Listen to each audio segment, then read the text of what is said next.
Fala galera, beleza? Aqui professor Danilo de Física para a gente fazer mais uma resolução de mais uma questão. Nessa aula a gente vai trabalhar um pouquinho sobre dilatação térmica. Vamos trabalhar uma questãozinha bem simples, bem rápida sobre dilatação térmica, aplicação direta. A gente vai falar hoje sobre dilatação volumétrica, a questão é sobre dilatação volumétrica e a gente dá uma retomada nessa parte de dilatação. A primeira questão que a gente tem, ela fala sobre um termômetro que funciona à base de dilatação de um líquido. Então, se estamos falando de dilatação de líquidos, quer dizer que é uma dilatação do tipo volumétrica.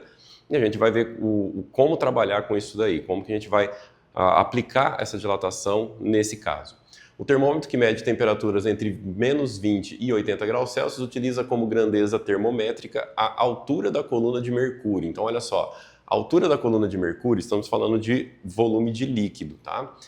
No tubo capilar do termômetro, considere o coeficiente de dilatação volumétrica do mercúrio igual a 1,810 a menos 4 e que, quando o termômetro indica menos 20, o volume ocupado pelo mercúrio nesse termômetro seja 0,4 centímetros cúbicos.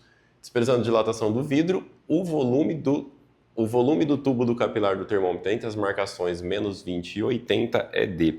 Então, ó, primeira coisa, vamos identificar ou tirar do texto algumas informações. Aqui nós temos o coeficiente de dilatação volumétrica de 1,810 a menos 4. Então, já estamos falando de líquido, já estamos trabalhando com o coeficiente volumétrico. E ele fala aqui que quando o termômetro indica menos 20, que seria a temperatura inicial, o volume ocupado pelo mercúrio é de 0,4 centímetros cúbicos. Quer dizer que nós já temos também um volume inicial aí do líquido. E a dilatação que a gente vai trabalhar, que a gente vai considerar, ela vai de menos 20 até 80, ou seja, a nossa variação de temperatura.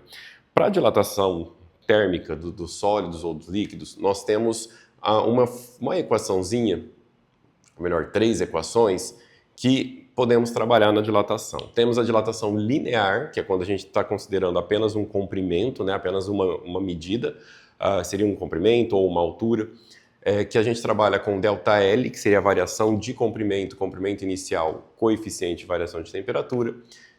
Quando trabalhamos com área ou superfície, né, nós temos uma equaçãozinha super parecida, que é a variação de área ou variação de superfície, só que aí a gente utiliza o coeficiente superficial e para variação de volume, ou seja, dilatação volumétrica, a estrutura também da equação é a mesma, trabalhando aqui com o volume inicial, o coeficiente volumétrico e a variação de temperatura. Então percebam que a estrutura da equação é basicamente a mesma coisa. E aí você vai ter que analisar, né? Você vai ter que tirar do texto que informação que você tem ou que tipo de dilatação estamos trabalhando para ver qual delas você vai aplicar. Como a gente está falando de dilatação volumétrica, né? Como a gente está querendo volume do tubo capilar, a gente vai trabalhar com essa terceira equação aqui, ok? Então vamos colocar na equação as informações que foram dadas no texto. Então, para variação de volume, que é o que foi perguntado aqui, né? Desprezando a dilatação do vidro, o volume do capilar do termômetro entre as marcações. Então, imaginando aqui um termômetro, supondo que seja assim, né?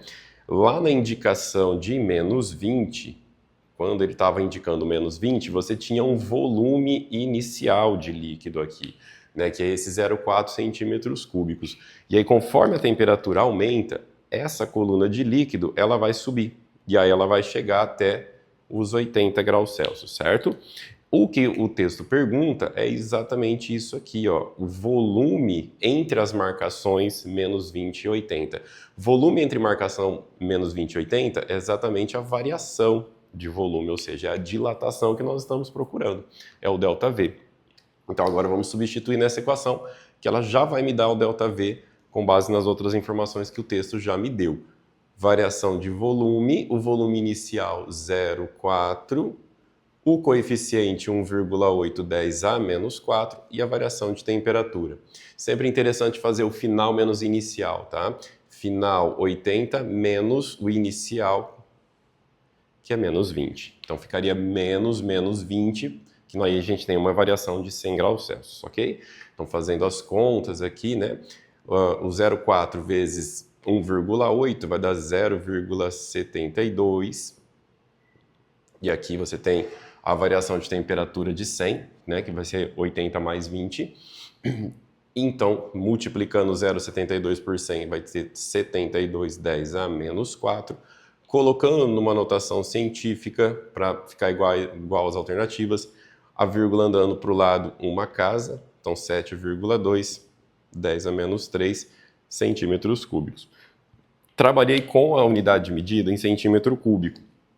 Então, eu mantive o centímetro cúbico aqui do volume inicial aqui nesse primeiro valor, certo? Aqui está em graus Celsius a menos 1 e a variação de temperatura em graus Celsius, então a gente termina a resposta com a unidade de medida em centímetros cúbicos, beleza? Então temos a alternativa D, marcando a alternativa D como o volume, né, ou a variação de volume entre as marcações, menos 20 e 80, beleza? Então, questãozinha da FAMECA, aplicaçãozinha direta da dilatação térmica, nesse caso, dilatação de líquidos, né, ou dilatação volumétrica. E lembrando que as equações, as estruturas de equações são sempre essas aqui. Caso você precise, em algum momento, fazer alguma alteração sobre os coeficientes, né, relembrando isso daqui, a relação alfa, beta, gama, você pode escrever dessa forma. Alfa sobre 1 igual beta sobre 2 igual gama sobre 3. Então, se for necessário ou se precisar fazer alguma conversão, basta você pegar algum parzinho, né, dessa relação aqui para fazer a troca de um coeficiente para o outro, beleza?